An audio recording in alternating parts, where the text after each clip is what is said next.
Ok, listo. Oh. Muy buenas tardes a todos. Bienvenidos. No sé si ya nos puedan ver todos a través de la página de Revista Estrépito. Eh, esta tarde, pues, es muy especial. Tenemos un evento dedicado justamente a la lectura de algunas escritoras. Las van a conocer y estoy segura que les va a encantar. Y tenemos igual a unas invitadas súper especiales. Mi nombre es Alondra Varela, colaboradora de la revista Estrépito. Bienvenidos a todos al evento que hemos preparado para ustedes. Y pues estamos muy contentos, muy contentes. Esta tarde comentaremos sobre obras poéticas de estas grandes escritoras. Se hizo la difusión a través de la página, entonces pues vamos a hablar sobre ellas. Eh, Escritoras que actualmente son nada o muy poco conocidas y que realmente merecen la difusión. Por eso tenemos aquí a nuestras invitadas súper especiales, muy agradecidos con ellas porque estén con nosotros participando y pues vamos a leer sobre la poesía de estas escritoras. Sin embargo, también pues todos vamos a comentar y ustedes también a través de la caja de comentarios pueden escribirnos, ¿no? Sean bienvenidas cada una, Beatriz Saavedra Castellum, Andrea Castaño Michelena, Patricia Rosa Lopategui y Yadira Rojas de On. Bienvenidas, hola.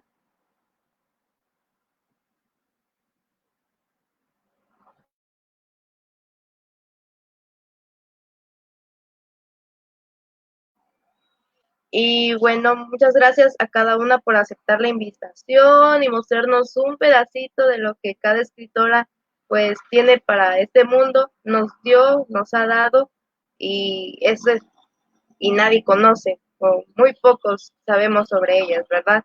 Estas escritoras son Concha Urquiza, Margarita Michelena, Elena Pazgarro y Esther Seligson. Antes de comenzar con la lectura, la participación de cada una, les quiero comentar sobre una dinámica que va a haber. No sé si todos me escuchen, algunos comentarios vamos a revisar a través de Facebook. Buenas tardes, hola, buenas tardes. Entonces sí nos pueden escuchar, gracias. Em, entonces, como les comentaba, va a haber una pequeña dinámica. Antes de comenzar con las lecturas, les quiero platicar a todos los que nos ven. Ustedes pueden participar en una pequeña rifa que Revista Estrépito tiene preparada. Les cuento rapidísimo la dinámica. Eh, ok, deben recomendar a una poeta mujer, puede ser contemporánea o no, y decir por qué se debería leer. Esto lo pueden escribir en la caja de comentarios. Lo ideal es que no repitan las recomendaciones y es solo una recomendación por persona. Así que estén muy atentos. Eh, Puede participar quien sea, quien guste en estos comentarios, en esta pequeña dinámica, y habrá dos ganadores. Dos ganadores. Les comento el primer premio. Tenemos de Amparo de Dávila, Poesía Reunida, junto con El Reino de lo No Lineal, de Elisa Díaz Castelo, que es Premio Aguascalientes del 2020, y un ejemplar del primer número impreso de la revista Estrépito.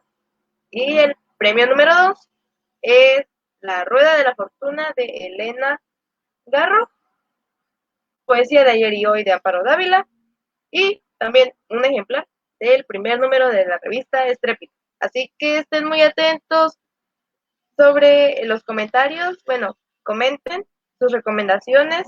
Recuerden que solamente es un comentario por persona. Y al final les voy a dar otros datos sobre la rifa. Um, Les quiero, pues nuevamente, bienvenidas a todas nuestras participantes. Tenemos la primera que va a leer, va a ser Beatriz Saavedra. Bienvenida. Nos acompaña gratamente, pero muy... Hola.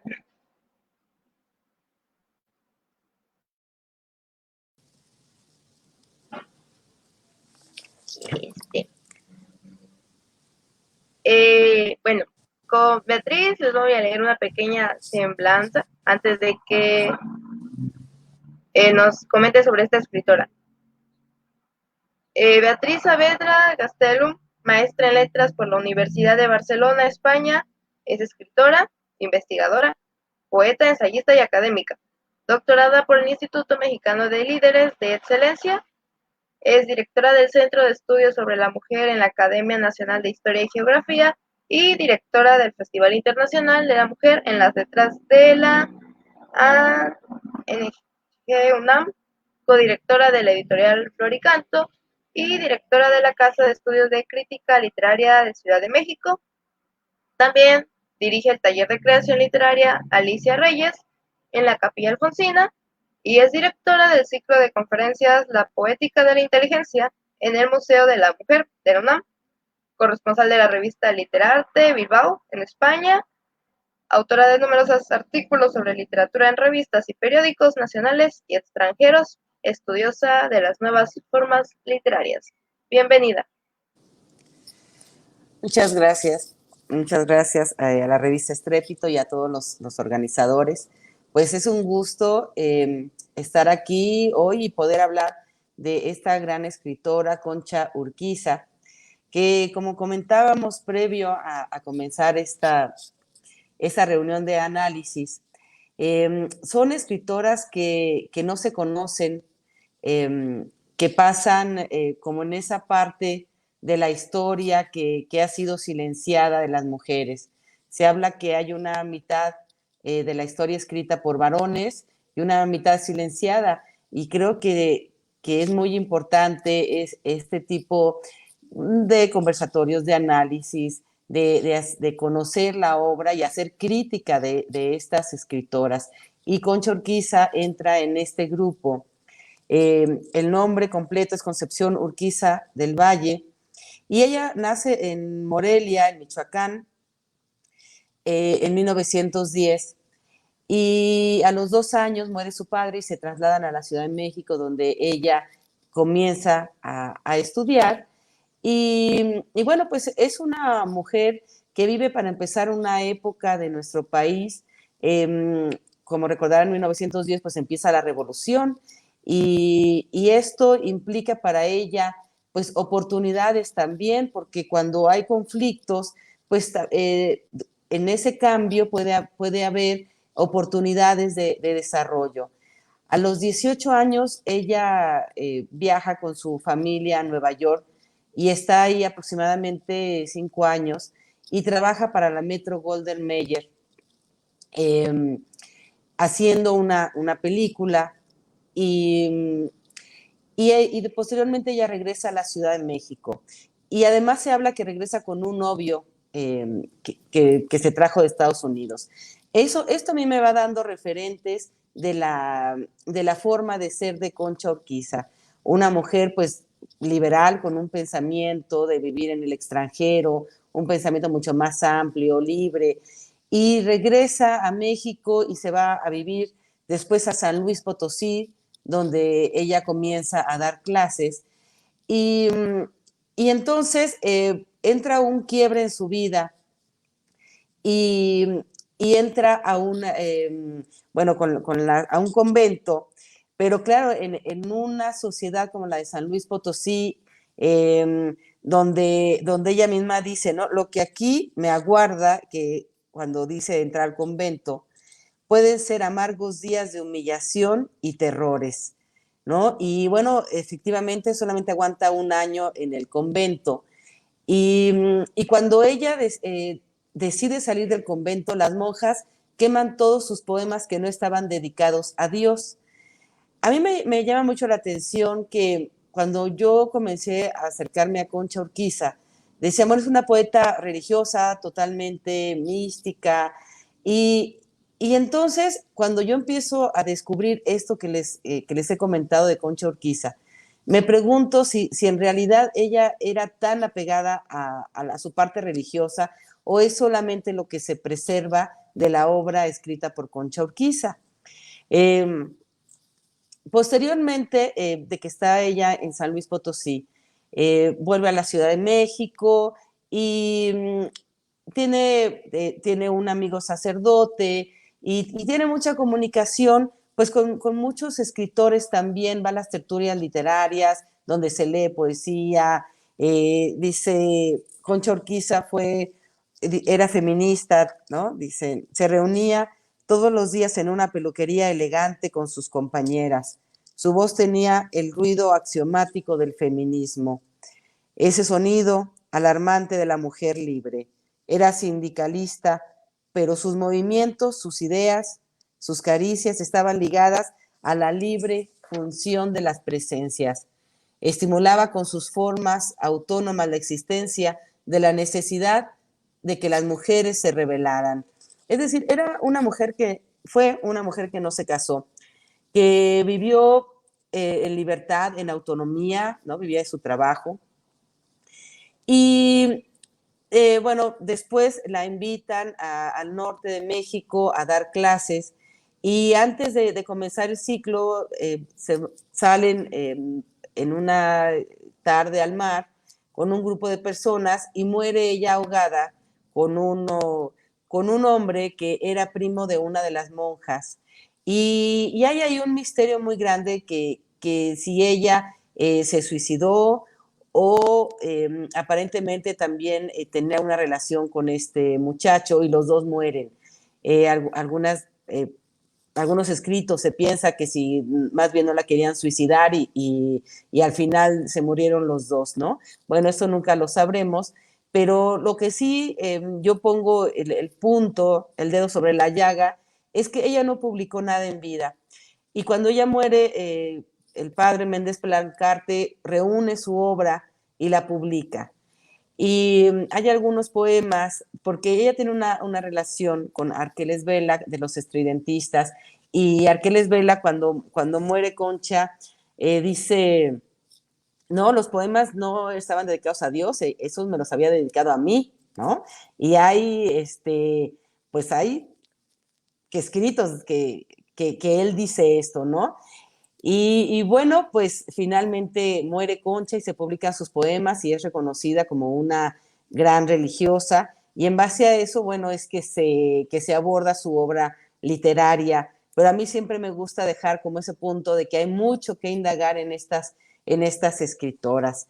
De Concha Urquiza, bueno, ya un poquito más enfocándonos a su obra, pues yo pienso que la personalidad de Concha Urquiza que impregna en su poesía, está basada en una oposición central, concertada en ataduras del mundo y también pues unida a esta parte religiosa que tal vez ella tenía en ese ser pues tan sensible que muchas veces tenemos las poetas, en esa búsqueda de qué hay más allá. Hablábamos apenas el viernes de Minerva Margarita, otra de las grandes poetas de México, y ella también encontraba este punto donde las poetas abren como una puerta al misticismo, siempre queremos saber qué hay más allá. Y creo que eso también es lo que pasa en Concha Urquiza. Tenía esa búsqueda, no de una religiosidad, sino saber qué había más allá. Eh, Ella escribe una carta en agosto de 1937 y entonces, bueno, comenta este torturante peregrinaje hacia Dios y ella escribe, las criaturas como yo, débiles y apasionadas y mal inclinadas, donde dos naturalezas opuestas tiran de distinto sentido, desgarrando el cuerpo y el alma. Entonces quizá Concha tenía esa dualidad entre lo que ella estaba sintiendo y entre un qué había más allá. En la angustia de Concha Urquiza no solo se amalgaman elementos personales, estos que unen las condiciones en las que se devuelve la vida, entre otras, la impermanencia de todo lo que existe. Bueno, lo que determina el carácter y la configuración de la escritura poética de Concha Urquiza es el núcleo de su personalidad, es decir, una mujer que vive en esa libertad de pensamiento, de acción, pero también dentro de una sociedad que la limitaba por muchas partes. En esa poesía, ella deambula y se desenvuelve, a mi parecer, en dos grandes vertientes, tanto en una parte de una naturaleza, de un cuerpo, de un tiempo, de una vida, y entre el Dios. En el entendido llamado a la naturaleza, Concha Urquiza por algunos momentos se va al pasado, que ella también pues fue una gran estudiosa, además no solamente una mujer con una autonomía, una mujer libre, sino también fue una gran estudiosa de las formas primigenia de estos grandes poetas españoles. Bueno, para verla con ojos de Arcadia, idílica. Esto ocurre en la égloga del Pastor Nocturno, que hace referencia a las églogas, a la primera, a la segunda y a la séptima de Virgilio, que fue una gran lectora de Virgilio. Y en Daphnis, versión de la égloga quinta de Virgilio, que trata de la muerte de ese pastor siciliano, de quien se dice que inventó la poesía bucólica. No hay detrás de esa naturaleza ninguna fuerza oculta. Ese salto fuera del tiempo muestra algunas de las preferencias literarias de Concha Urquiza. En otro momento la poeta entra en contacto con la naturaleza solo con intenciones descriptivas, con intenciones de pertenencia a este mundo. La larga frecuentación con que la naturaleza se vuelca sobre Concha Urquiza también es uno de sus grandes referentes, como dentro de esta forma natural del mundo ella percibe el entorno, percibe el tiempo, pero también se percibe a ella misma. Creo que voy bien de tiempo, pero bueno, voy a ir leyendo este poema que se llama Nostalgia de lo presente, hablando de esta naturaleza que ahorita van a ver cómo Concha se ve a través de ella. Y dice: suspiro por las cosas presentísimas y no por las que están en lontananza, por tu amor que me cerca, tu vida que me abraza, por la escondida esencia que por todos mis átomos me embriaga. Suspiro por el fuego que secretamente consume mi alma, por la sutil presencia que en el hondo abismo de mi ser alcanza, sin que fuerza del cielo ni la tierra pudiesen disiparla. Nostalgia de lo más presente, angustia de no poder captar la luz cercana, inmenso anhelo del abrazo mismo que ya va taladrando las entrañas. Oh miserable angustia de buscar lo presente y morirse de sed mientras los labios tocan la faz del agua. Amor, la tierra dulce ya me va pareciendo tan liviana, que se desprende de los ojos mudos, desnuda de color y resonancia, y no encuentra el sentido, línea donde posarse la mirada. La tierra, amor, la tierra se ha tornado hace mucho tan liviana que sola se desprende de los ojos hacia un tedio abismo la distancia. Ya los cambiantes lagos de mi pueblo, las ágiles montañas, los gloriosos crepúsculos ardientes, la música olvidada, el arrullo de aquellos senderillos no tienen resonancia, ni hay dulce faz sobre la faz del mundo que haga templar el alma de mi alma. Una sola presencia es la que anhelo y la poseo toda ensimismada, un solo amor y es mío, un abrazo y en él estoy atada. y en el sentido frío y el corazón de hielo se dilata un mundo desprovisto de sentido, de luz, color y forma, y en el alma otro desierto helado. ¿Dónde estás tú, bajo mi vida exhausta, que sostienes y alientas, que iluminas y abrazas, y angustias con anhelos imposibles, y que no te conoce y que te ama? Bueno, este es el poema Nostalgia de lo presente. Y bueno, voy a leer el otro de una vez para ya hacer el cierre, que creo que el tiempo, ahí voy. Bueno, este poema se llama Quiero decir que te amo y no lo digo. Y tiene un pequeño epígrafe que dice, Diligis me pliugis. Quiero decir que te amo y no lo digo, aunque bien siento el corazón llagado, porque para mi mal tengo probado que soy tibio, amador y flaco amigo.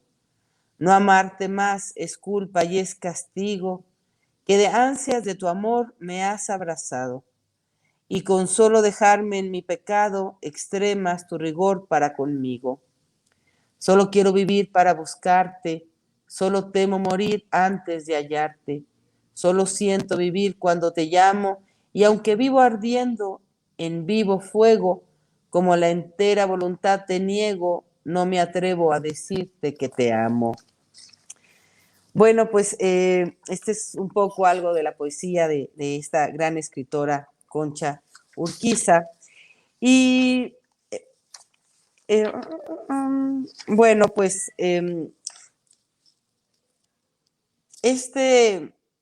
Concha Urquiza vivió su tiempo oscuro de artilugios. Su obra ha quedado ahí para la inmortalidad, porque no salió de unas entrañas devoradas por el hambre de las cosas de este mundo, sino de un trágico desgarramiento religioso o mundano, seguramente una de las voces poéticas esenciales de México y del idioma en lo que llevamos del siglo. Desde Sor Juana Inés de la Cruz coinciden los exegetas que Concha Urquiza no han oído una voz semejante. Eh, Creo que Concha Urquiza pues todavía es un enigma, un gran enigma para nosotros, porque estos poemas pueden leerse desde estas dos maneras, desde un mundo terrenal o desde un mundo místico, donde ella está hablando pues de otro amor. Y bueno, a mí me queda esa encomienda de seguir indagando, de seguir sabiendo quién fue esta gran mujer, esta gran escritora. Y bueno, pues a nuestros escuchas, lo que me queda es invitarlos a leer a Concha Urquiza, como a todas las que vamos hoy a hablar, estas mujeres invisibilizadas. Muchas gracias.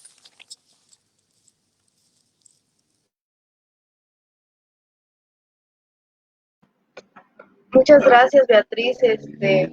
Realmente, pues, eh, poemas muy intensos y como mencionas, estas dos facetas que pueden, o dos interpretaciones que podemos darle a la poesía, no de Concha. Y bueno, realmente gracias por la lectura, tus comentarios. Ahora pasaremos con otra siguiente invitada, con Andrea Cataño Michelena. Mucho gusto, bienvenida. Hola, buenas tardes. Igualmente les voy a leer una pequeña semblanza de Andrea Cataño. Andrea Cataño Michelena nació en el Distrito Federal. Sus padres fueron el pintor nayarita Eduardo Cataño Wilhelmi y la escritora y poeta Margarita Michelena. Estudió la carrera de intérprete-traductor. Desde muy joven incursionó en el periodismo, traduciendo y adaptando contenidos para la revista Quena. Años después probó suerte en el terreno de la comunicación social, donde tuvo oportunidad de realizar campañas orientadas al cuidado de la salud y a la prevención del consumo de drogas. En el 2010, su campaña contra el consumo de tabaco de segunda mano ganó el Caracol de Plata como la mejor campaña iberoamericana de comunicación social. Desde 1998 hasta 2017 fue editorialista, primero de Excelsior y posteriormente de El Sol de México. Actualmente participa en el taller de narrativa de Mónica Lavín y prepara la publicación de un volumen de relatos y cuentos. Bienvenida, Andrea, muchas gracias. Pues damos apertura.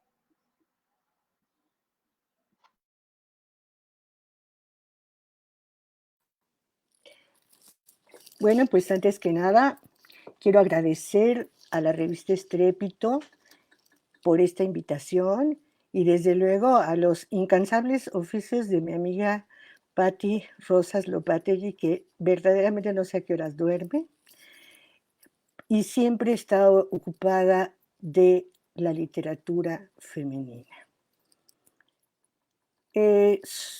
Tengo el honor, además de venir aquí a hablar de mi madre como poeta, pero voy a hablarles de mi madre como poeta vista por su hija, que es una forma diferente de ver la poesía de mi mamá, que fue, por cierto, muy, muy breve. O sea, mi mamá en todo fue extremadamente rigurosa y ella era una crítica bárbara de sí misma, ¿no?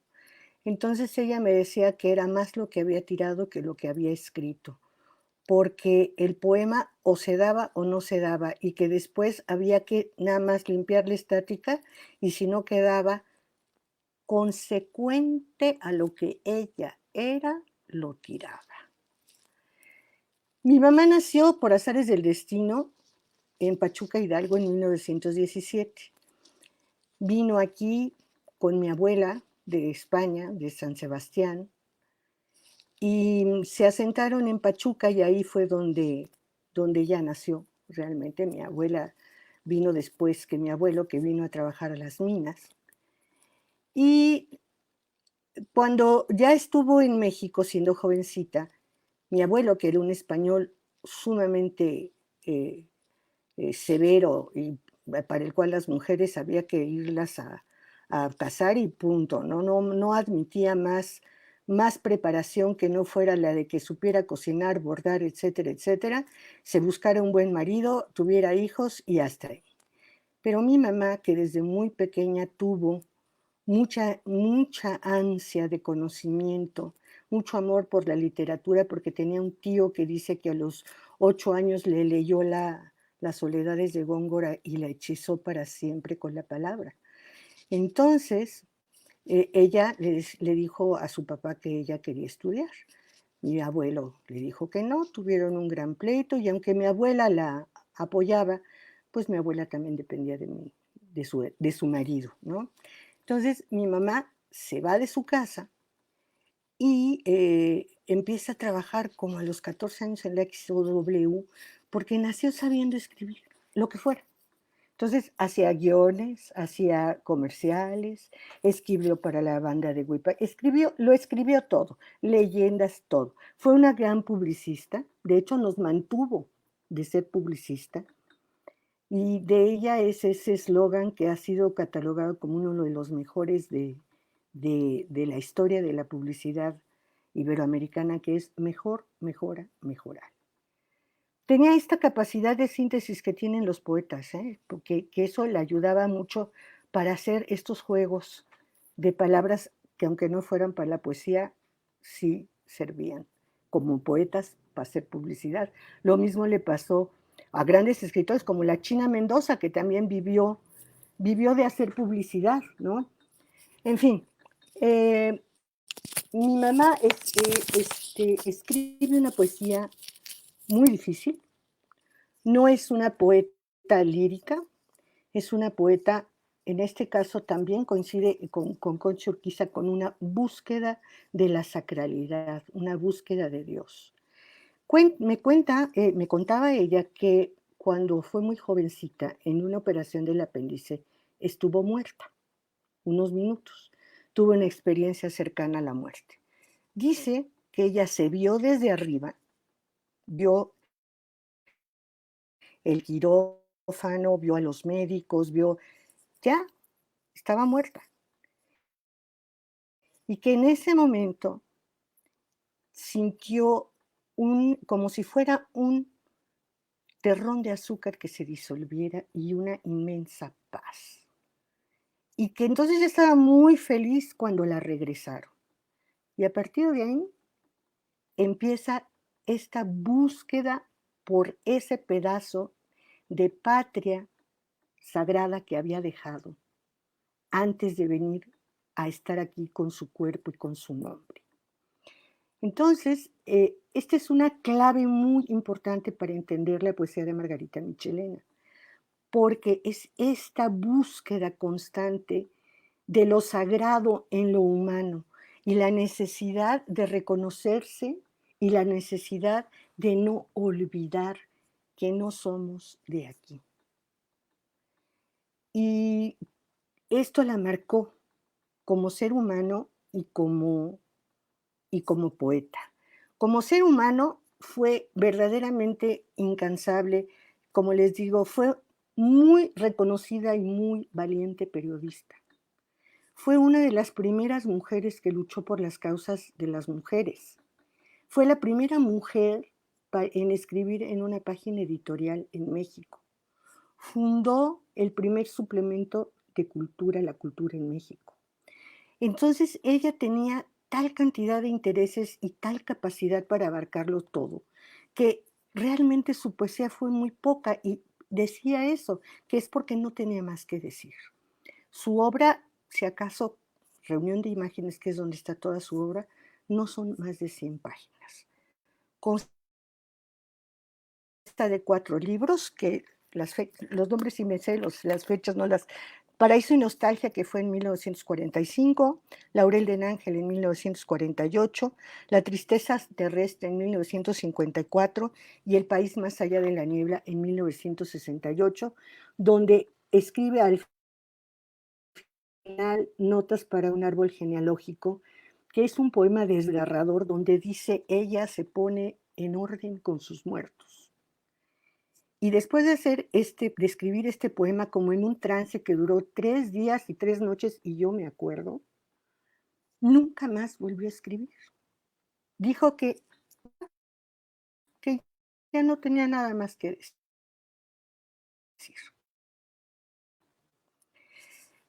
Porque se la come la otra Margarita. Se la come la mujer encantadora, se la come la madre, se la come la esposa. Ella se quedó viuda muy joven y nos sacó adelante a mi hermano y a mí, trabajando como negra. Y se la comen también sus otros intereses, por ejemplo, sus traducciones. Sus traducciones sobre todo de su adorado Baudelaire, el poeta maldito que ella decía que era un santo a su pesar, porque toda su obra en el fondo no es más que una búsqueda de lo sagrado, ¿no? Entonces, estas traducciones que ella hizo del Spleen de París, que ha sido reconocida por Octavio Paz como la mejor traducción que se ha hecho de esa obra, y otras traducciones que tiene también de Las Flores del Mal,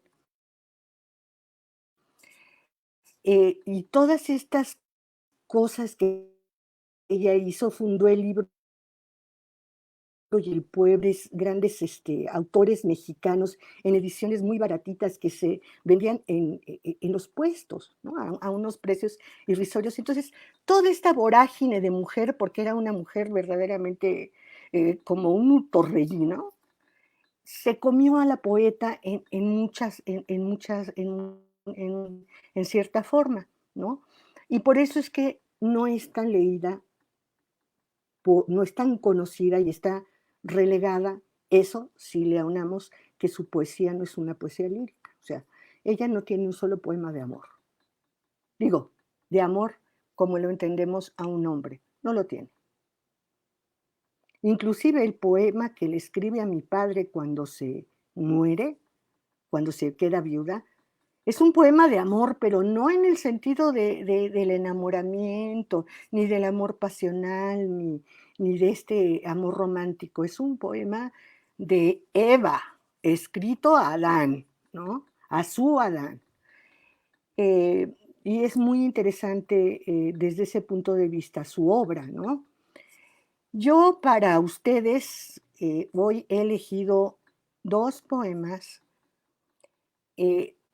Uno que creo yo que es la clave de su poesía. O sea, en este poema que se llama El velo centelleante y que curiosamente tenía por nombre primero La Desterrada, pero después no sé por qué se lo cambió en la última edición que hizo el Fondo de Cultura Económica. Se lo dedica a Marco Antonio Montes de Oca, que fue su gran amigo y a quien admiraba muchísimo. Y después escogí otro que es un poema muy ligero y muy hermoso que habla de lo que es un árbol. Entonces, si me permiten, voy a empezar a leerles este maravilloso poema que se llama El Bello Centelleante. Quería haberles leído algún otro, pero me pasa con mi mamá que no puedo leerla sin llorar, así, pero como llave abierta. Entonces, estos que escogí son de los que puedo leer sin llorar, porque me escribió uno divino que se llama Lección de Cosas, y bueno, escribí otros muchos, pero estos 2 son de los que puedo leer sin llorar y espero que no me traicionen las lágrimas. Ok, ahí voy. El velo centelleante, a Marco Antonio Montes de Oca. Yo no canto por dejar testimonio de mi paso, ni para que me escuchen los que conmigo mueren, ni por sobrevivirme en las palabras. Canto para salir de mi rostro en tinieblas a recordar los muros de mi casa, porque entrando en mis ojos quedé ciega y a ciegas reconozco, cuando canto, el infinito umbral de mi morada. Cuando me separaste de ti, cuando me diste el país y me alejaste del jardín de tus manos, yo tuve en prenda tuya las que sorprendo tu señal. Solo tengo mi voz infiel para buscarte. Reino oscuro de enigmas me entregaste, y un ángel que me hiere cuando te olvido y callo, y una lengua doliente y una copa sellada. Esto es la poesía. No un don de fácil música, ni una gracia riente, apenas una forma de recordar, apenas, entre el hombre y su orilla, una señal, un puente. Por él voy y con mis pasos, con mi tiempo y mi muerte, llevando en estas manos prometidas al polvo que de ti me separan, que en otra me convierten, un hilo misterioso, una escala secreta, una llave que a veces abre puertas de sombra, una lejana punta del velo centelleante. Eso tengo y no más. Una manera de zarpar por instantes de mi carne, del límite y el nombre que me diste, del ser y el tiempo en que me confinaste. Has querido dejarme un torpe vuelo, la raíz de mis alas anteriores, y este nublado espejo, rastro apenas de la memoria que me arrebataste. Y yo, que antes de la ceguera del nacer fui contigo una sonora gota de tu música inmensa, lloro bajo la cifra de mi nombre en esta soledad de ser yo misma, de ser entre mi sangre un nostálgico huésped.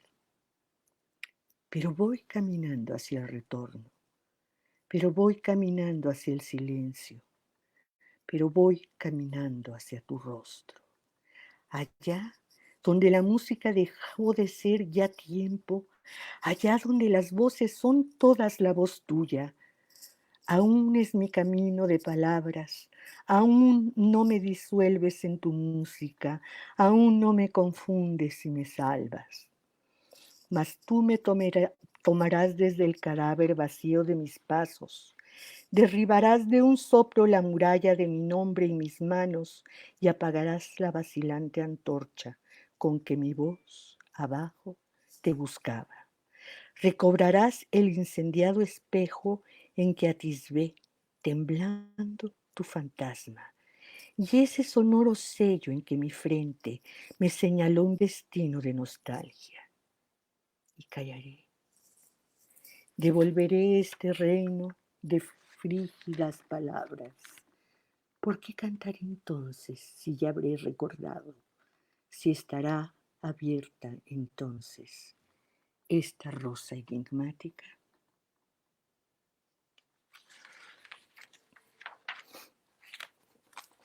Aquí está la clave de su poesía.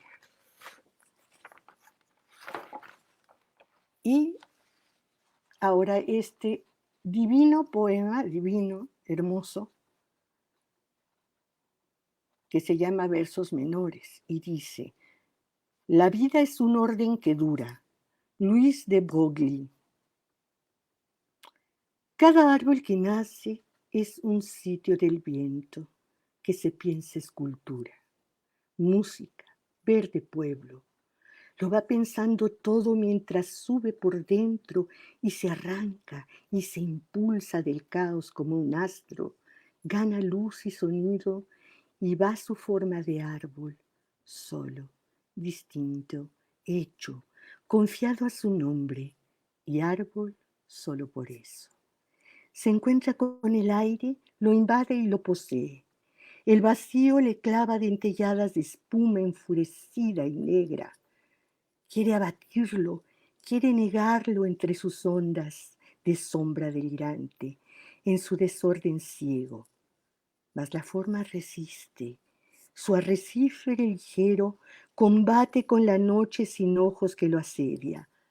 Árbol se llama, árbol. Y es árbol innegable, certísimo y eterno. Mar de nada lo cerca. Y él, pez invulnerable, nada más con su nombre, forma, color, cimiento, se ha transformado en orden y habita lo desierto y va cumpliendo hojas donde antes hubo viento. Extiende su dibujo, sus brillos y sus límites, quita sitio a la muerte y va poniendo un esplendor tranquilo en cada hueco. Acto de amor. Trabaja de la raíz secreta a la punta brillante de sus dedos. Es cuerpo combatiente, implacable dulzura que vigila el desastre del extendido invierno y que rechaza el frío con su apacible incendio, oponiendo a su diente incontable y furioso la coraza luciente de las hojas abiertas y la joya cerrada que tiembla en el renuevo.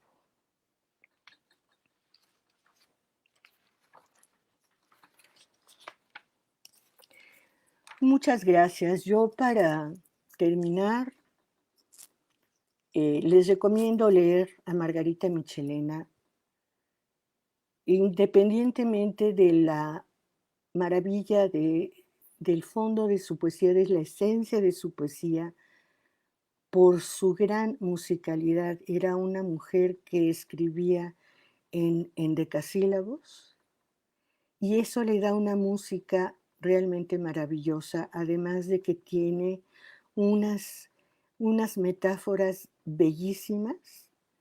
Aunque yo no fuera su hija, sería su gran admiradora. Muchas gracias.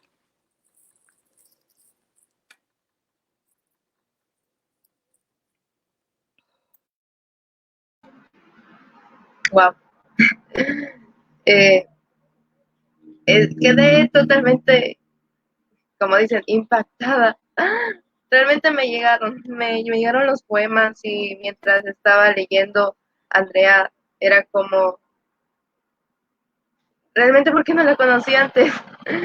eh, Muy bellos poemas, muchas gracias por habernos leído, bueno, comentado también sobre esa gran poeta que pues tampoco, bueno, además que fue tu madre y tu visión sobre ella, tu perspectiva que tienes como hija, eh, cómo fue ella madre y cómo también esto se refleja, ¿no?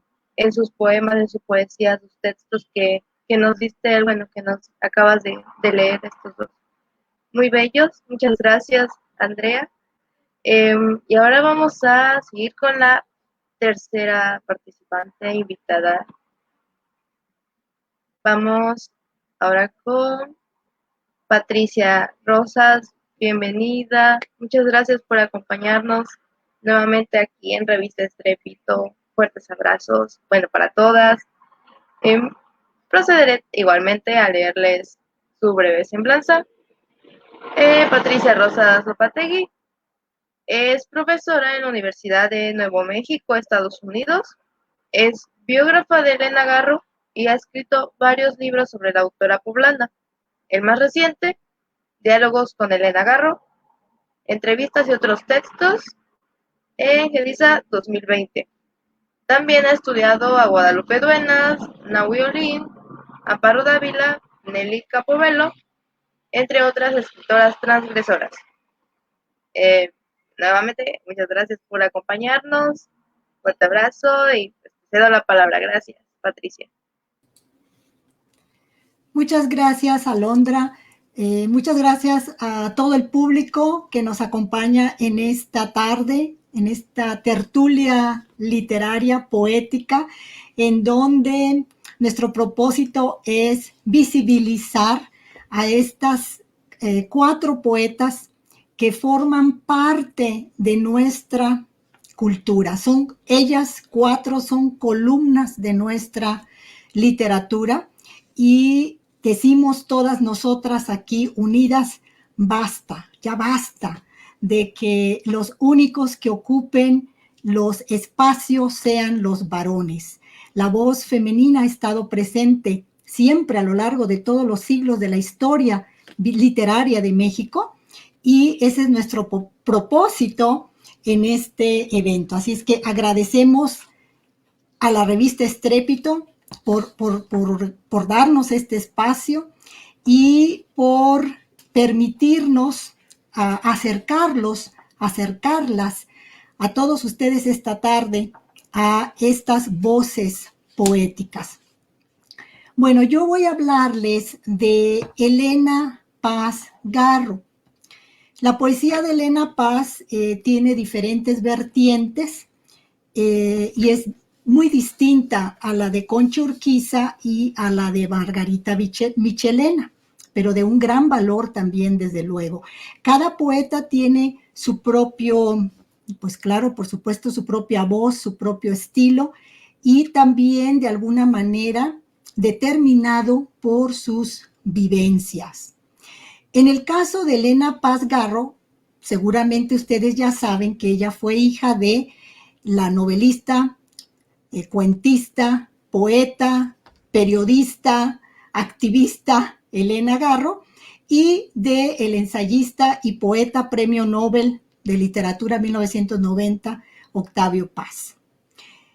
Si ustedes me preguntaran cuáles han sido los factores determinantes para que la poesía de Elena Paz Garro se encuentre en el más absoluto olvido, yo les diría que hay varios factores, hay varias razones. Yo voy a señalar la que considero más importante, que es el obstáculo que siempre impuso Octavio Paz para que su hija no se diera a conocer como poeta, para que claudicara ante ese proyecto.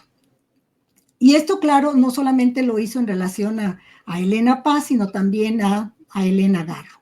Pero en este momento estamos hablando de Elena Paz. Elena Paz comentó en varias entrevistas que ella comenzó a escribir a los 12 años.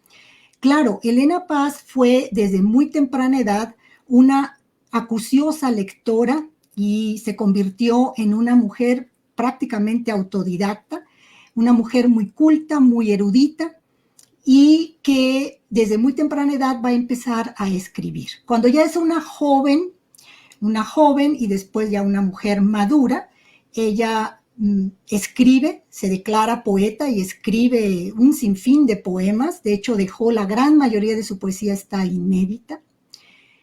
Pero con este obstáculo que siempre marcaba a Octavio Paz, pues siempre quedó rezagada, olvidada, y es hasta los años 80 y los 90, a partir de los 80 y los 90, cuando finalmente Elena Paz comienza a publicar algunos poemas en suplementos culturales, en periódicos, principalmente, digamos, apoyada por los amigos de su madre, ¿no?, de Elena Garro, seguidores de la obra de Elena Garro, y que obviamente a través de su madre tenían contacto con Elena, ¿no?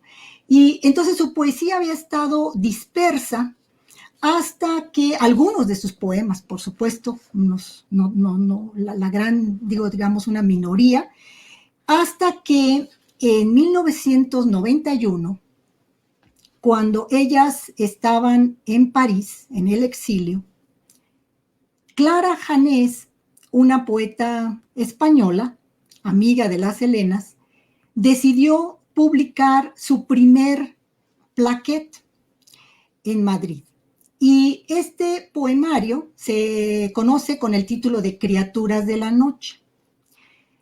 Y al año siguiente, en París, se publicó su segunda plaquet, su segundo poemario, con el título de Ónix, que en español es ónice.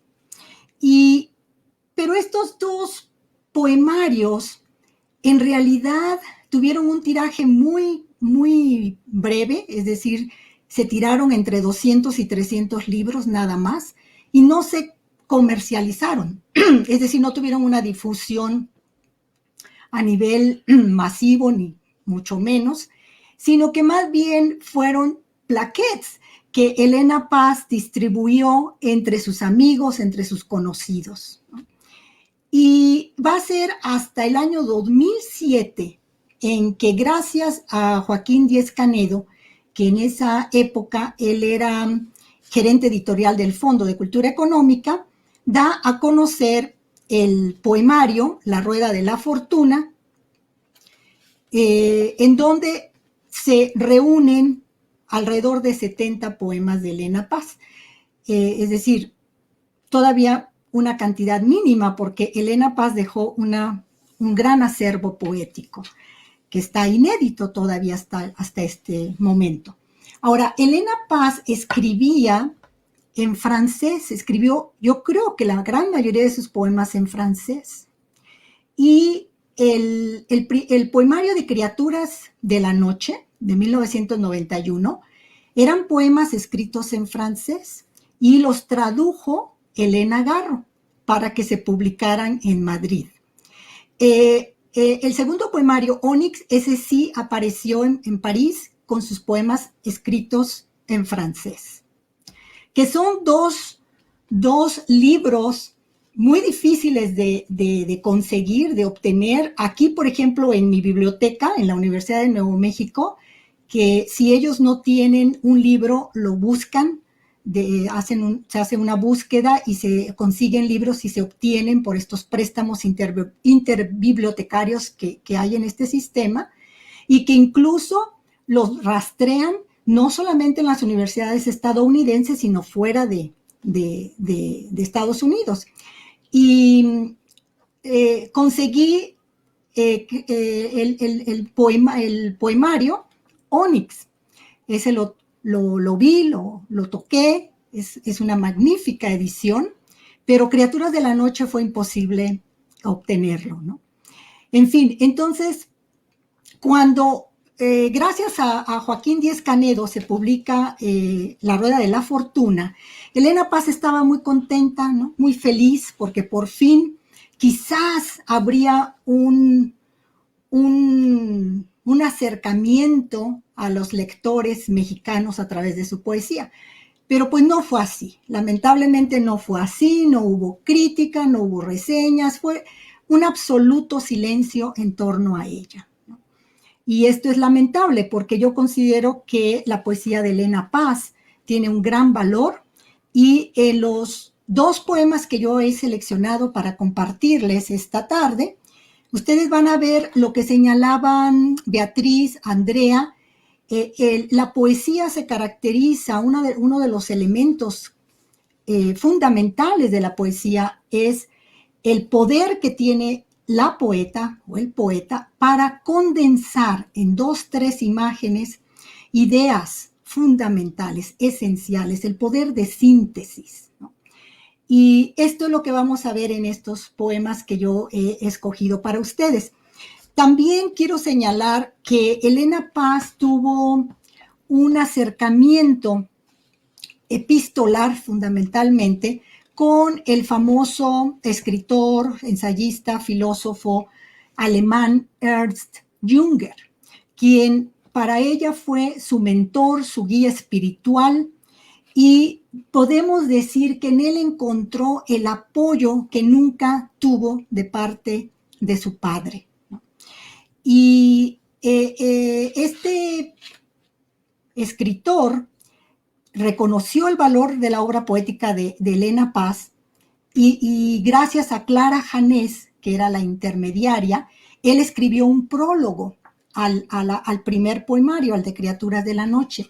Pero Elena Paz se dio a la tarea de incluir ese prólogo en sus 3 poemarios, ¿no?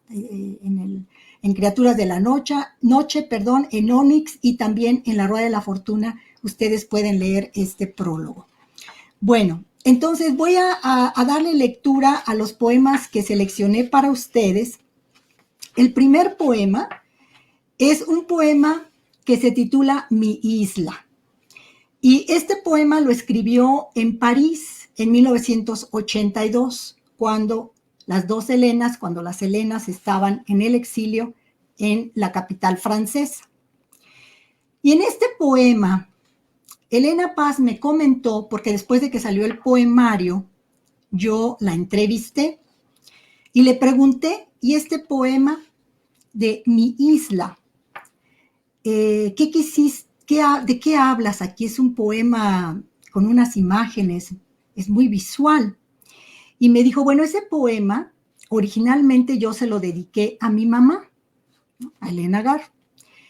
Pero mi mamá no quiso que se lo dedicara, me pidió que le quitara la dedicatoria. Y yo en un momento, después de que lea el poema, les voy a explicar por qué Elena Garro no quiso que se lo dedicara. Y bueno, dice, yo le quité la dedicatoria. Y en este poema lo que vemos es ese poder de síntesis, ¿no? Elena Paz, en un poema muy breve, encapsula quién era, quién fue su madre, quién fue Elena Garro. La ve como una isla grande, dorada, brillante, llena de luz, llena de, ella dice, ahorita lo van a escuchar, llena de risas que son como pájaros, porque ella me comentó, es que mi mamá era muy risueña, era muy sarcástica, era muy quevedesca.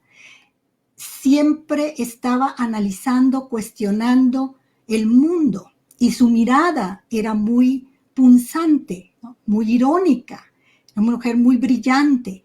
Entonces, vean ustedes cómo ella captura a esta mujer convertida en una isla dorada, llena de luz. Bueno, les voy a leer el poema. Mi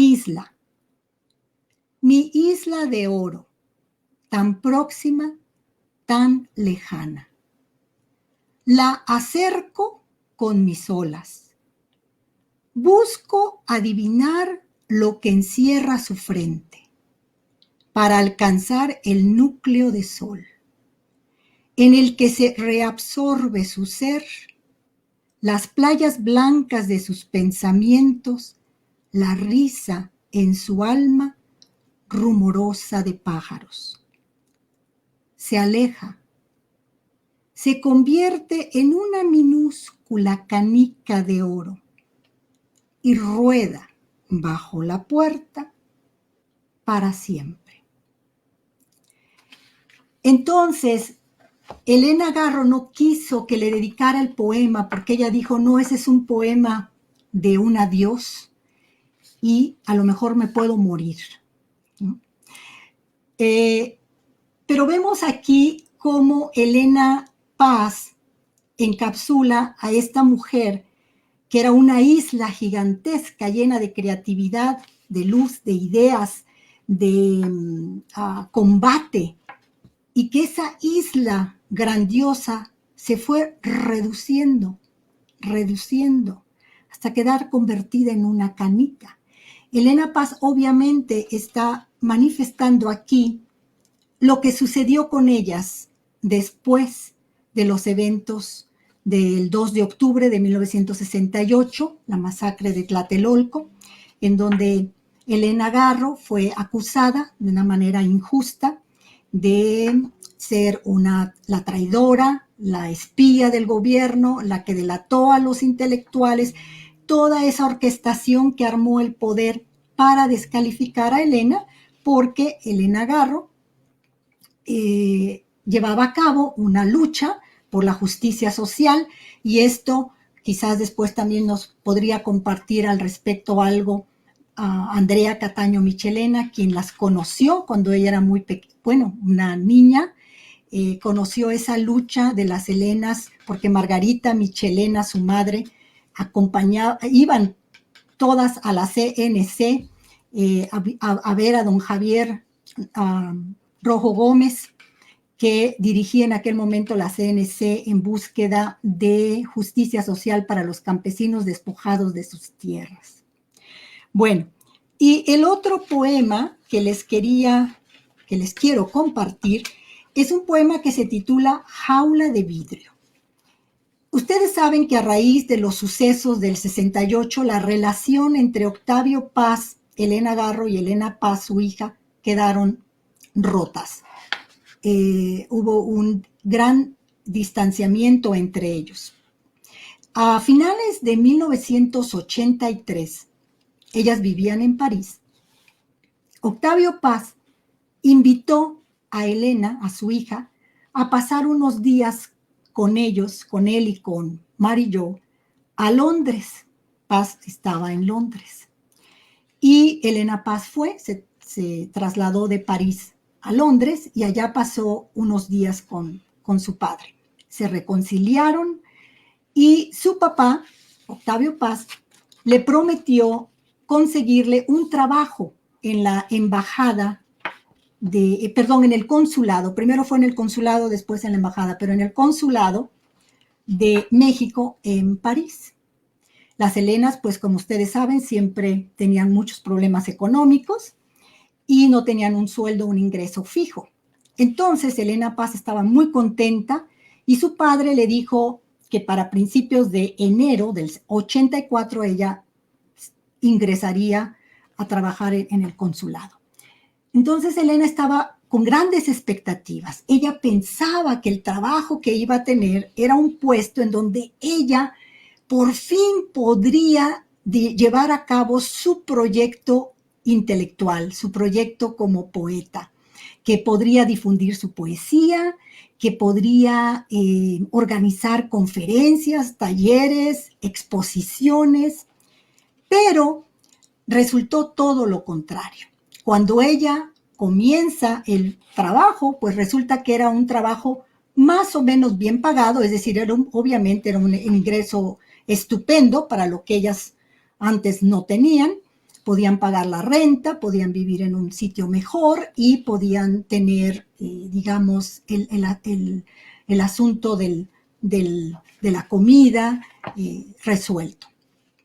Pero el puesto era un puesto totalmente burocrático, era un puesto en donde ella se pasaba 8 horas al día únicamente sellando las visas, ¿no? Estampando las visas y haciendo llamadas telefónicas. Elena, esto fue realmente desgarrador para Elena Paz. Pero bueno, pues no tenía ninguna otra opción. Entonces, este poema, Jaula de Vidrio, lo escribió en París en 1986, a los 47 años, cuando ella ya tenía 2 años trabajando en el consulado sellando visas. Dice, jaula de vidrio. En mi jaula de vidrio, cercada por miradas alfileres y cabezas desmedradas, los dedos de otro cielo que el nuestro, los misericordiosos dedos de la Santa Virgen, rozan mis llagas.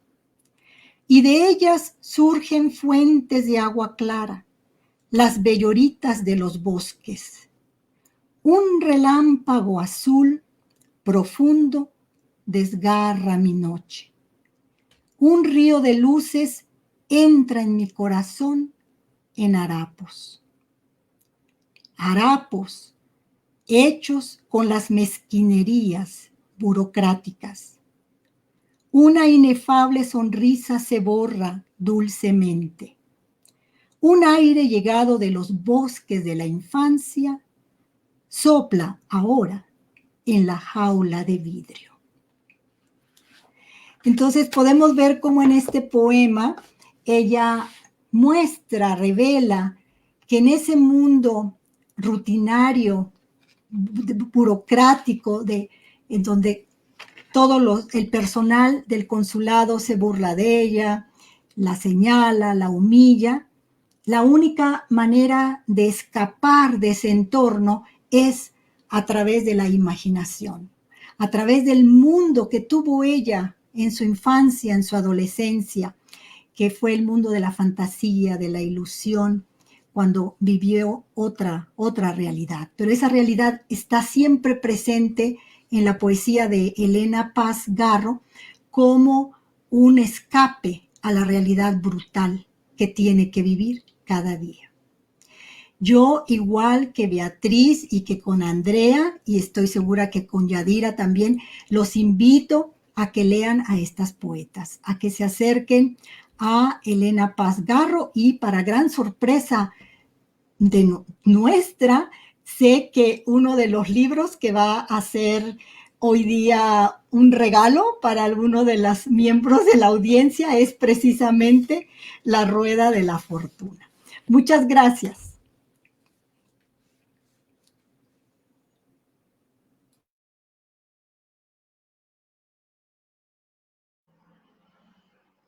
Nuevamente, siempre me quedo al final sin palabras sobre estos poemas que cada uno está leyendo, eh, totalmente desconocidas para mí, creo que para muchos de nuestros, bueno, las personas que nos están viendo aquí, con quienes estamos interactuando, también ha de serles desconocidas, pero para eso es este programa, para que podamos visibilizar sus obras, eh, parte de su vida, y que podamos acercarnos a ellas, porque actualmente, como mencionaban, tanto Patricia, Andrea y Beatriz, se ha marcado mucho esto de solamente leer a poetas o autores que son masculinos, pero a las mujeres las hemos dejado de lado, y creo que debemos tomar fuerza eh, con base a ello y conocer más acerca de ellas. Muchas gracias, Patti. Un fuerte abrazo. Vamos ahora con la última participación de Yadira Rojas. Bienvenida igualmente a Revista Estrépito. En este programa les voy a leer también una breve semblanza de Yadira.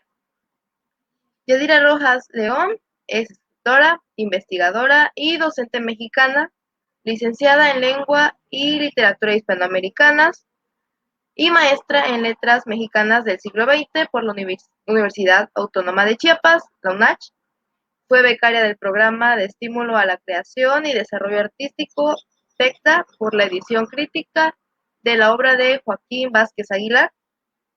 Es docente de la Facultad de Humanidades de la UNACH y coordinadora de la licenciatura en Lengua y Literatura Hispanoamericanas, disculpen. Igual, bienvenida. Muchas gracias. Te cedo la palabra para que nos comentes sobre tu poeta, tu escritor. Hola, muchísimas gracias. Gracias por la invitación. Realmente estoy muy contenta, he sido muy afortunada por compartir el día de hoy con estas intelectuales, con Andrea, con Patricia, con Beatriz, contigo, mujeres que, como dijo muy bien Patricia, estamos haciendo resistencia, estamos uniendo las voces desde la crítica, desde la lectura, junto con estas creadoras, ¿no? Y tratando de combatir un poco el canon patriarcal, ¿no? Que se nos ha impuesto. Y bueno, yo voy a hablar de Esther Sellingson, una escritora que, como me comentaba Patricia, y se lo comentaba yo a ella, estoy verdaderamente apasionada por ella. Es una escritora que me costó mucho también escoger los textos, porque, bueno, tiene sus complejidades. Bueno, y ahorita que estábamos leyendo, que estaban ustedes leyendo, pues vi muchas conexiones, ¿no? Entre estas escritoras. Tienen características que las marca como de resistencia o que no son de fácil lectura, pero bueno, ahorita lo vamos a platicar después todas. Yo escribí un textito y bueno, yo había establecido lo siguiente, les voy a leer un poco. Bueno, en la literatura mexicana ya se ha advertido que hay autoras que encuentran una fácil y una cordial recepción.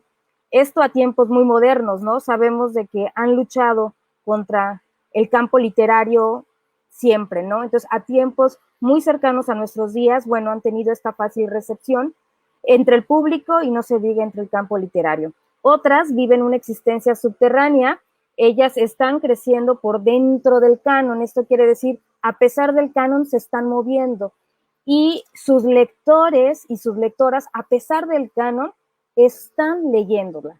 Y eso es muy padre porque los jóvenes, por ejemplo, encuentran en estas lecturas un cuestionamiento, una invitación a cuestionar el canon. Y eso, bueno, a mi gusto los hace más proactivos, ¿no? Entonces, y obviamente evolucionamos más. Esto quiere decir, pues, que a pesar de lo que pudo haber dicho, y lo repito con mucho respeto, el zar del campo literario mexicano del siglo XX, pues Esther Sellingson no solamente era una traductora. Las escritoras, por ejemplo, ahorita estamos viendo escritoras que no solamente están en el disfrute. Por ejemplo, ahorita la maestra, las maestras nos leyeron muchas veces desde el disfrute. Vimos, por ejemplo, a una hija hablar, disfrutar la lectura. Andrea, por ejemplo, disfrutar la lectura de descubrir a su madre, ¿no? Dentro de la poesía. Esas imágenes tan bellas que crea su madre. Pero estas escritoras, y me queda claro que las 4 que están aquí, no solamente es del disfrute, sino también de la exigencia intelectiva. Y eso es muy, muy, muy valioso. Esto lo va a decir Barth varias veces, ¿no? Vamos a ir desde los temas más triviales, por ejemplo, a estos poemas o a estos textos, se me ocurre, narrativos también, que parecieran que son temas triviales, pero que también se adentran en las complejidades del pensamiento, ¿no? Por ejemplo, originalmente a Esther Sellingson, nada más, y eso le iba a decir, ejemplo del canon y del campo literario, a mí me llama mucho la atención que Esther Sellingson no la tomen como poeta. Por ejemplo, Christopher Domínguez Michael, que se ha erigido, con mucho respeto, ¿verdad? Porque se ha erigido como, ¿no? El parteaguas de la crítica literaria mexicana, y digo con mucho respeto porque es muy estudioso, ¿no? Pues se olvida, ¿no? La nombra nada más como poeta, como narradora y no como poeta. ¿A esto a qué se debe? Yo le quiero dar una solución a que ella escribe más poesía en prosa que poesía. Pero el error es también de la crítica, no entender qué es poesía en prosa, ¿no? Entonces, esto es también una de las dificultades que vamos a encontrar con estas escritoras que muy pocos la leen y que el canon literario y que el campo literario no les va a hacer promoción por las dificultades que exigen en sus lecturas. Perdón, me estoy emocionando, pero pero bueno, estoy hablando muy rápido, disculpen. Bueno, la producción literaria de Seligson es fruto de una vida de reflexión, parte desde esta búsqueda, ella es parte de una familia judía mexicana, entonces va a ser esa búsqueda, ¿no?, de la esencia, de la identidad. Ella va a hablar, por ejemplo, de su yo, que se contrapone de la mexicanidad, esa religiosidad con la mexicanidad, y la parte del mito, ¿no?, que también le va a dar la cultura judía, hebraica, y va a buscar muchísimas conexiones con estas dos culturas. Va a hablar desde el matrimonio, por supuesto, hasta la muerte de su hijo, ¿no?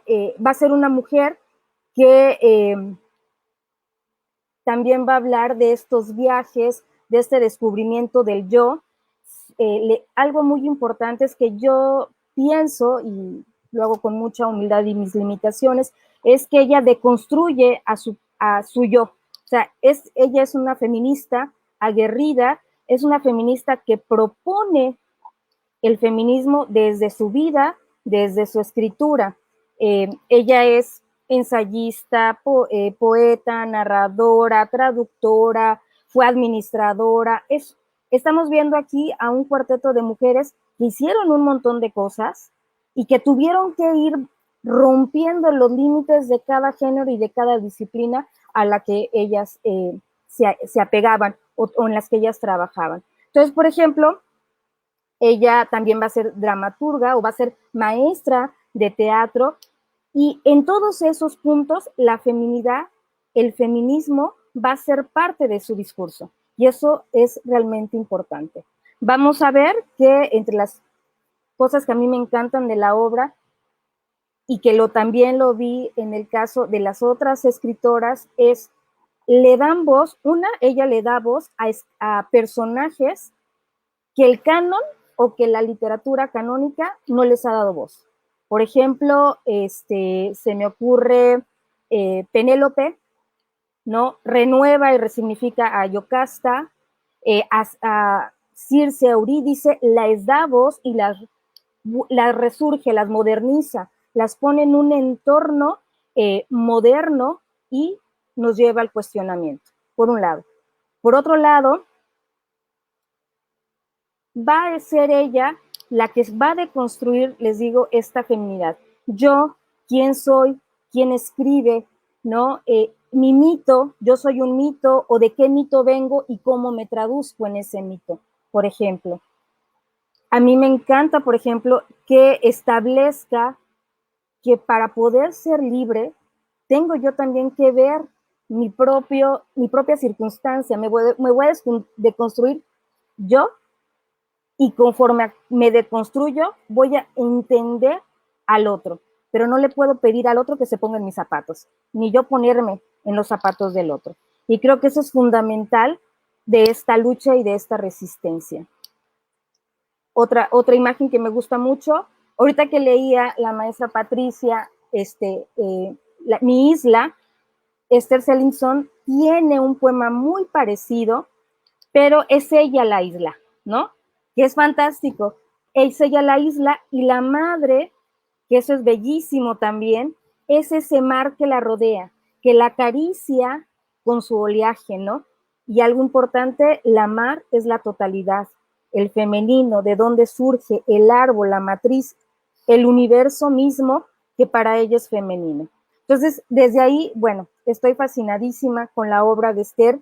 Es una mujer que, por ejemplo, como maestra, utilizaba toda la tradición que tenía, todos los conocimientos, era una mujer muy intelectiva, estudió muchísimo, y por ejemplo, a mí me llama mucho la atención que utilizaba mucho el tarot para dar clases, y eso es importante, por ejemplo, ¿no?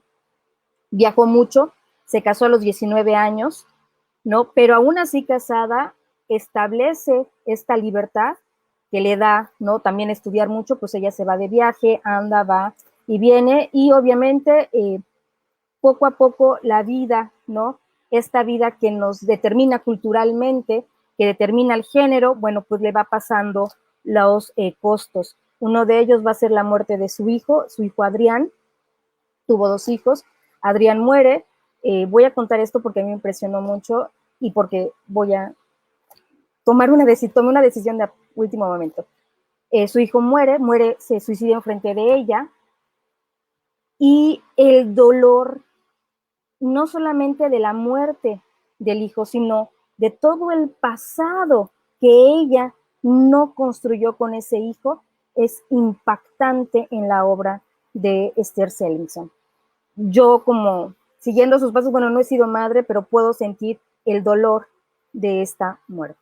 Entonces, como punto ya para cerrar y hacer lecturas, para no quitarles mucho tiempo, pues Esther Sellingson fue traductora también, y bueno, a ella se le conoce más por las traducciones que hizo perdón, se me acaba de ir el nombre, de Cioran y del filósofo Edmund Jabez.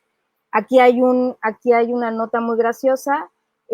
Octavio Paz dicen que no podía con la sorpresa de que Cioran pedía única y exclusivamente que ella la tradujera al español.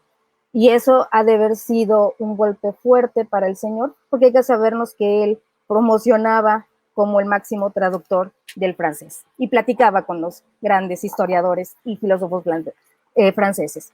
Pero bueno, les voy a leer 2 poemas. Le quiero pedir una disculpa de antemano a los organizadores porque yo les había dado unos poemas, pero cambié uno para que podamos platicar sobre ello. El primero es del libro A los pies de Buda, sonriente, y bueno, es parte de las travesías y la primera travesía. Pero un buen día, cuando llegues a olvidar, te vas a sorprender de la realidad. Cura López Colomé. Vengo de un largo trayecto de abandones. No soy la única, lo sé, no lo presumo, pero son mis pies, los míos, quienes recorren y recorrieron el camino, mis pies y no otros. Mi cansancio y mi fatiga, intemperie de abrazos sin consuelo ensimismada. No, el suelo bajo mis pies, sino mis pies sobre la tierra, inaudita intromisión, imposible contacto con todo y tanto andar, de paso y paso a paso. Los pies que no vuelan, los pies torcidos, la cuesta arriba, el bordón quebrado. Quebrado apoyo, mis pies cautivos sin alas, sin compañeros de destino, largo viaje de abandonos los míos.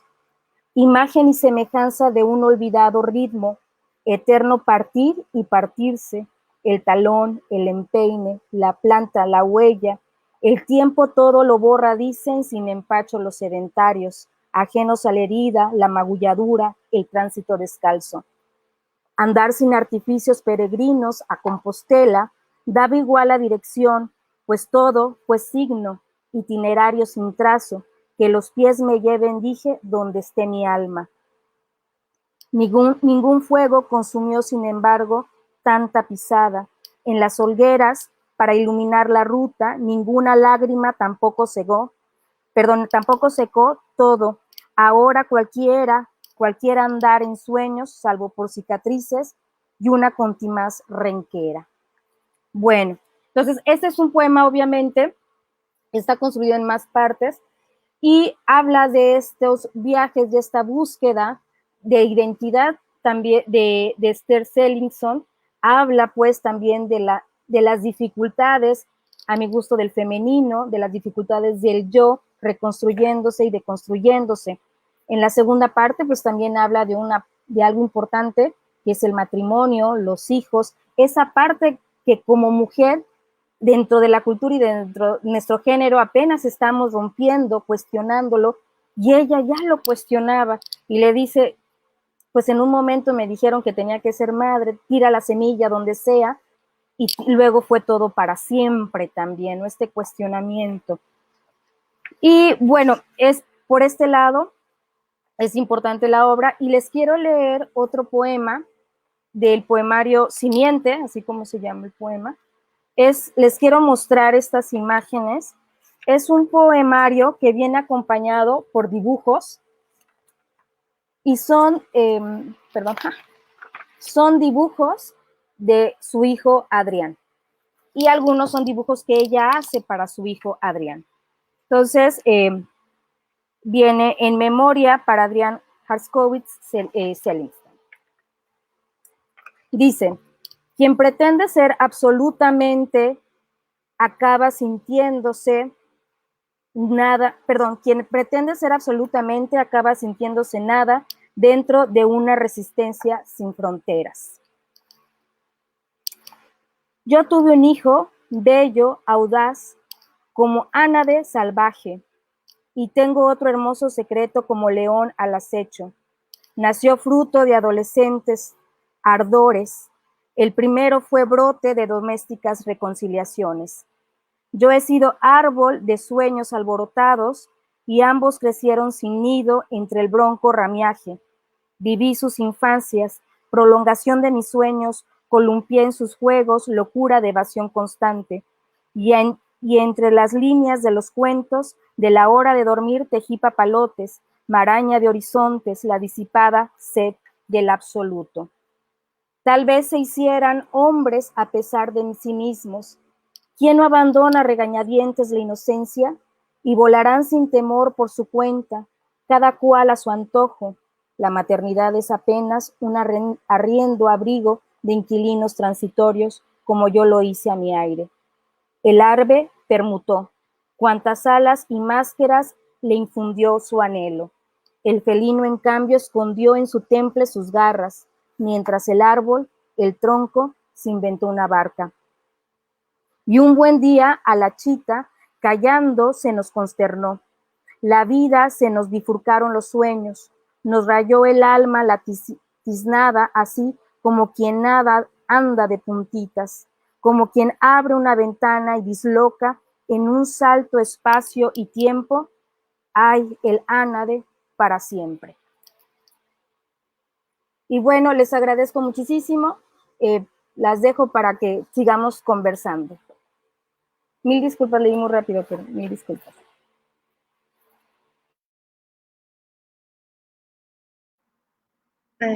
No, no te preocupes, Yadira.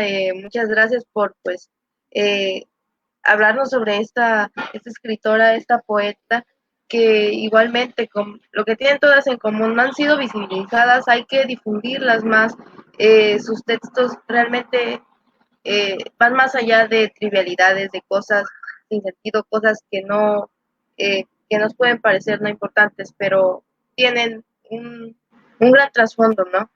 Eh, y bueno, para finalizar, no sé si aún nos da tiempo para hacer los comentarios entre todas sobre los textos que se leyeron.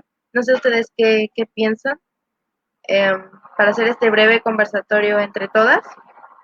Si todas están de acuerdo para que demos apertura. Sí, ok. Bueno, entonces, Sí, yo creo que podemos, ya, gracias Alondra, yo creo que podemos hacer unos 5 o 6 minutos de conversatorio y quizás luego escuchar algunas preguntas del público. Adelante, ¿quién quiere conversar algo?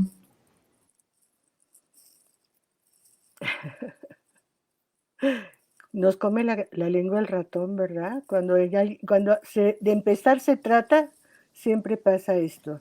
Bueno, pues empiezo yo, que soy tímida, aunque no lo parezca. Creo que ha sido una muy interesante lectura y comentarios de estas poetas, porque en todas hay como vasos comunicantes muy importantes.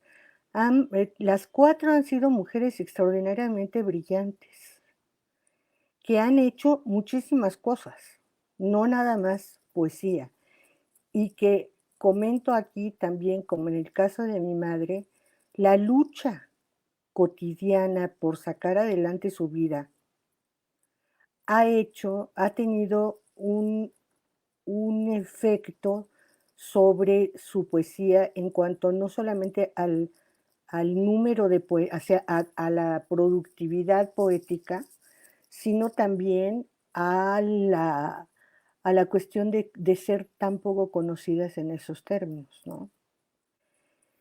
Y creo que esto es una cosa muy interesante, tal vez no tanto en el caso de Concha Urquiza, porque fue una poeta anterior, ¿no?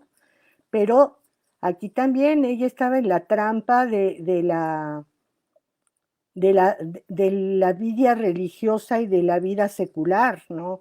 O sea, no creo que haya sido tanto, me parece un poco así, toda proporción guardada, un poco el caso con Sor Juana, ¿no? De estas mujeres que mandaban al convento y que a lo mejor en el convento tenían la oportunidad de seguir su hambre de conocimiento, ¿no? Y su hambre de exploración interna.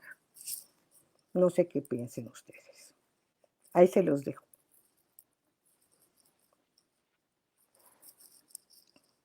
Pues yo quiero comentar algo al respecto, lo que menciona Andrea. Curiosamente también, Andrea, bueno, tú conociste a Elena Garro y a Elena Paz. En una entrevista que tuve con ellas allá en 1997, Elena Garro me comentó esta anécdota que es bastante conocida en la biografía de Elena Garro, que cuando ella comenzó su noviazgo con Octavio Paz, el padre de Elena Garro, que era un hombre muy progresista, muy liberal para la época, él quería que sus hijas fueran a la universidad, que hicieran estudios superiores, que fueran independientes, que tuvieran un proyecto de vida propio. Y cuando Elena Garro comienza su noviazgo con Octavio Paz y que comienzan las imposiciones de Octavio Paz, las prohibiciones hacia su novia, el control, bueno, el machismo, un machismo exacerbado desde las primeras semanas de noviazgo. El padre de Elena Garro la quiere meter a un convento, la quiere separar de este novio posesivo, enfermizo, este amor, disque amor, ¿no? Posesivo, enfermizo, intolerante, y la quiere meter a un convento. Y Elena Garro cuenta que pues ella estuvo de acuerdo, porque realmente la atormentaban los celos de este novio. Y Elena Paz le dice, me comentó, ¿no? En esa entrevista, pues sí, dice, mi mamá hubiera sido como Sor Juana, hubiera sido más feliz, hubiera producido mucho más obra, ¿no? Que lo que sucedió pues toda la vida bajo ese yugo con Octavio Paz, ¿no? Y lamentablemente es increíble que hoy en día estemos haciendo ese planteamiento, ¿no? De que la mujer parece ser que todavía en este siglo XXI no tiene más alternativa, que si el convento, porque la sociedad patriarcal sigue siendo sumamente fuerte, ¿no? Sigue siendo brutalmente fuerte. Y a mí me llama la atención que todavía en un libro reciente de Guillermo Sheridan mencione de una manera sumamente prepotente, arrogante y condescendiente, mencione que Elena Paz, pobrecita niña que jugó a querer ser poeta, ¿no? ¿Quién es Guillermo Sheridan para hablar de una poesía, en primer lugar, que yo les aseguro que ni la conoce, que ni la ha leído, ¿no? Bueno, ese es mi comentario. Yo creo también que algo que ayuda a que ellas no sean bien recepcionadas por la crítica es por la dificultad que tiene la obra, ¿no? Ahorita yo estaba pensando, por ejemplo, con Concha en Quevedo, hace referencias, está el mismo, una metáfora muy al nivel de Quevedo, Homero marcado, por ejemplo, en Michelena. Entonces, le exige a la crítica, ¿no? Aparte que, imagínense, reconocer esto en un femenino en el cual, pues me imagino en Elena Paz Garro, ¿no? Que aún Paz y viendo a su esposa la veía tan de poco nivel, ¿cómo era el juicio, por ejemplo, con su hija, ¿no? Entonces, sí creo que, y eso a mí es lo que me agrada muchísimo, que son escritoras que exigen al intelecto, ¿no? Y que, como dice Esther, o sea, pues no es lectura para todos, ¿no? Y no es lectura para un hombre, sino aprende a observar el femenino de una manera completamente distinta, ¿no? Y eso creo que también aboga mucho para que no las recepcionen bien. Gracias. Yo creo además que pasa algo social con el machismo, ¿no? Que como decías, a Esther Sellinson no se le reconoce como poeta, ¿no? Y esas cosas pasan no sin una intención, ¿no? Siempre me acuerdo de Aurora Reyes, que fue la primera muralista mujer, pero también excelente poeta. Y ella decía eso, que cuando había reunión de pintores, ay, no, es que no la inviten porque es poeta. Y cuando había reunión de poetas, no la invite porque ella es muralista, ¿no? Entonces son cosas que siguen sucediendo frecuentemente, que nos siguen pasando, ¿no? Entonces creo que sí hay una intención de un no reconocimiento, de una no mención a estas grandes escritoras y creo que tenemos la responsabilidad de hacer ese cambio, ¿no? Yo digo de nombrarlas, pero también de citarlas, ¿no? De hablar de ellas, de reconocer su obra. A mí me encantó que iba a conocer a Andrea el día de hoy, bueno, ya viéndola, ¿no? También Margarita Michelena es una de las grandes escritoras de nuestro país y cuántas personas no la conocen. Entonces son mujeres que hay que darlas a conocer, ¿no? Fíjense que yo con respecto, quiero hacer una acotación. Inclusive a Elena y la Chata vivieron en mi casa un tiempo cuando regresaron de Estados Unidos. Otro día tendremos que platicar las anécdotas porque eran verdaderamente maravillosas. Eran un par de viejas fabulosas. Elena tenía, como decía mi mamá, un encanto antropófago.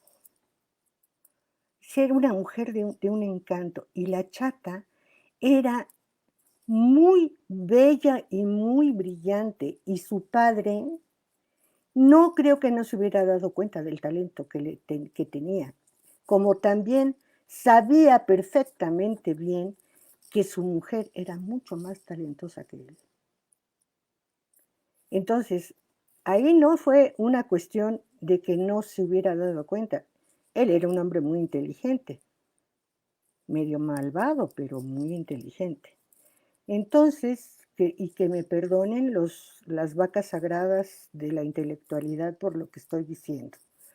Pero yo pienso que era un hombre extremadamente egoísta y narcisista, y eso impedía que reconociera y que aceptara y fomentara el talento resplandeciente de su mujer y de su hija, que tuvo además la fortuna y el infortunio de haber nacido hija de esos dos monstruos, ¿no?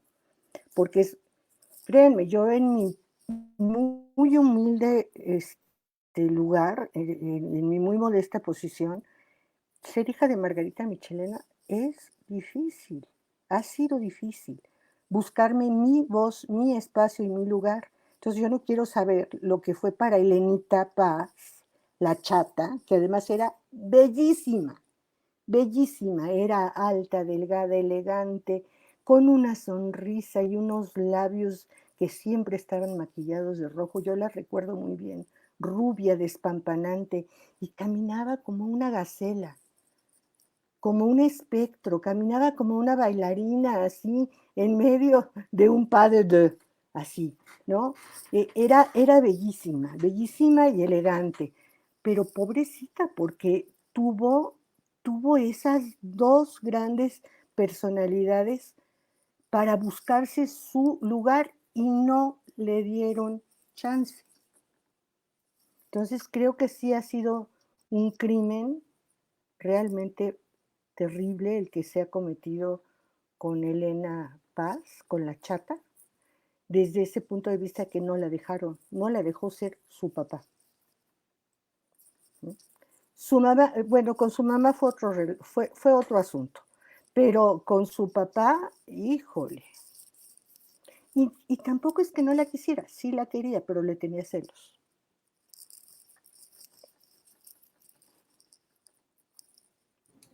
Sí, claro. Lo que pasa es, como tú ya lo dijiste ahorita, Andrea, ¿no?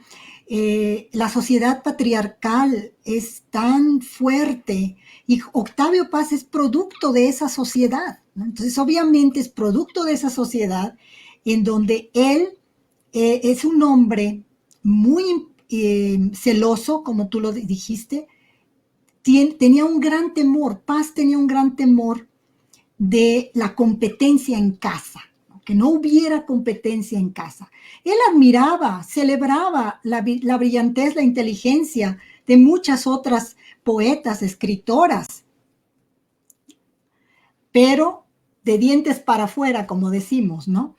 Y en casa no quería la más mínima sombra a su ego, un hombre muy ególatra y muy competitivo, ¿no? Y sí, entonces definitivamente el caso de Elena Paz es un caso trágico, ¿no? Pero bueno, logramos publicar La Rueda de la Fortuna, que quiero mencionarles muy brevemente que en aquella época yo era agente literaria de Elenita, de Elena Paz, trabajábamos muy de cerca, y ella, gracias a Joaquín Díez Canedo, que les mencionaba yo, que era el gerente del Fondo de Cultura, gerente editorial, él, obviamente, él había sido amigo de Elena Paz en su juventud, estuvo totalmente de acuerdo en dar a conocer la poesía de Elena Paz. Pero, pues Elena Paz, muchos de sus poemas estaban escritos a mano, otros a máquina, pero los que estaban escritos a máquinas tenían también apuntes a mano, que no se entendía su letra. Y era muy complicado para los editores del fondo hacer ese trabajo de digitalizar el poemario para publicarlo. Entonces, gracias a mi hermana, tengo que reconocer a mi hermana y a mis dos sobrinas, ellas se encargaron, como buenas feministas transgresoras, a mecanografiar los poemas de Elenita, a digitalizarlos. Me lo enviaron, ya todo el documento, y ya yo en contacto directo con Elenita Paz, que hablábamos por teléfono horas y horas, me iba indicando dónde un cambio, dónde una coma, quítale mejor esa la palabra, ponle la otra, porque no tenía los recursos Elena Paz para hacer otra cosa, ¿no? Para hacerlo por sí sola. Entonces, sí, y yo quiero nada más para terminar decir que estoy totalmente de acuerdo con ustedes, ¿no? Con Yadira, Beatriz, Andrea, que estas poetas exigen de sus lectores un conocimiento profundo.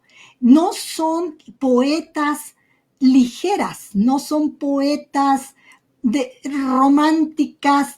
La idea de la poetisa que escribe sobre el amor, sobre la luna, los dientes, las perlas de los dientes. No, estas mujeres son mujeres sumamente cultas, todas ellas, cultísimas, lectoras profundas desde los clásicos hasta la literatura, pasando por los grandes románticos alemanes, etcétera, ¿no? Entonces, obviamente exigen que también sus lectores tengan un nivel de cultura sólido, ¿no? Sólido. Y eso también, de alguna manera, además de la sociedad patriarcal, etcétera, impide la difusión de estas autoras. Pero nuestras nuevas generaciones ya son también generaciones que están rompiendo esquemas, que se están educando, que están yendo a la universidad, que ya no están sometidas a un precepto, a una regla, a una estipulación masculina, ¿no? Entonces, estoy segura que después de nuestro conversatorio ya tendremos más y más lectores y lectoras de estas 4 columnas de nuestra poesía mexicana. Bueno, yo nada más para terminar, en este país no se lee, pero poesía menos. Entonces, me encantaría que cada una de nosotros en su ámbito de acción promoviera la lectura de poesía, porque es muy importante que sepamos leer poesía desde que somos pequeños. Si no, es un género de por sí complicado y que no se lee. Por eso también estamos estas 4 mujeres extraordinarias, poetas extraordinarias, segregadas, porque en realidad en México no se lee y poesía mucho menos. Y pues muchas gracias por tenerme tanta paciencia. Y muchas gracias a la revista Estrépito y muchas gracias a los que nos han acompañado hoy. Y yo me despido. Muchas gracias de nuevo a todas y a todos.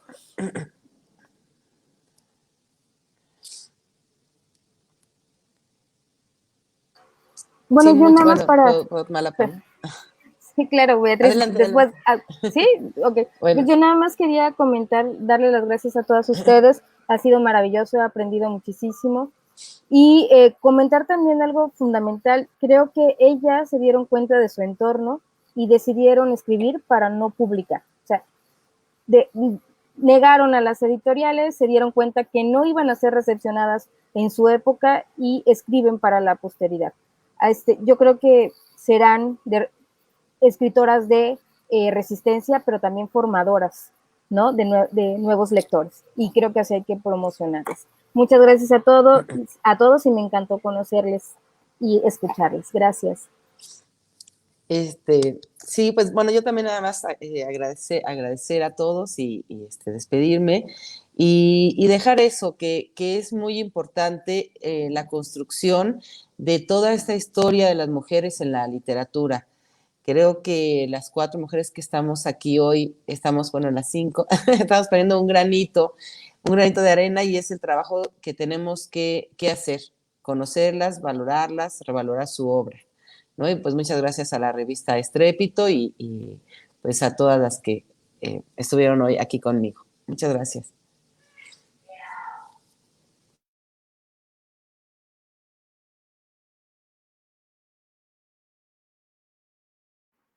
Ok, pues ya prácticamente finalizamos con el evento. Estamos muy agradecidos en nombre de todos los integrantes y colaboradores de Revista Estrépito con ustedes, con todos quienes nos acompañan, están comentando. Hay demasiados comentarios agradeciendo sobre esta tarde-noche por tenerlas aquí con nosotros. Eh, Muy reconfortante, muy placentero haber escuchado sus lecturas, los comentarios sobre estas escritoras que pues básicamente ya también las voy a comenzar a leer y escudriñar sobre ellas porque es muy importante todo lo que han comentado del reconocimiento, la lucha que han tenido a lo largo de sus vidas cada una y pues muchas gracias. Eh, pues, ¿qué más? Les recuerdo también a las personas que estuvieron comentando a lo largo de la noche. Sus comentarios van a ser eh, enlistados para la próxima rifa. Estén pendientes a las publicaciones de la revista y pues posteriormente se darán estos premios que ya se mencionaron al inicio. Mm, Fuerte abrazo para cada una, para las 4. Un gusto, un honor haberlas escuchado, conocerlas a todas, en serio. Muchas gracias. Estoy emocionada y creo que todo el mundo lo está. Así que, pues, básicamente, nos despedimos a todos. Que tengan excelente noche. Síganse cuidando porque todavía estamos en un periodo crítico, ¿no? Mucha salud, buenas vibras y leamos más poesía, leamos más a nuestras escritoras mexicanas y pues gracias. Que tengan excelente noche, felicidades, gracias.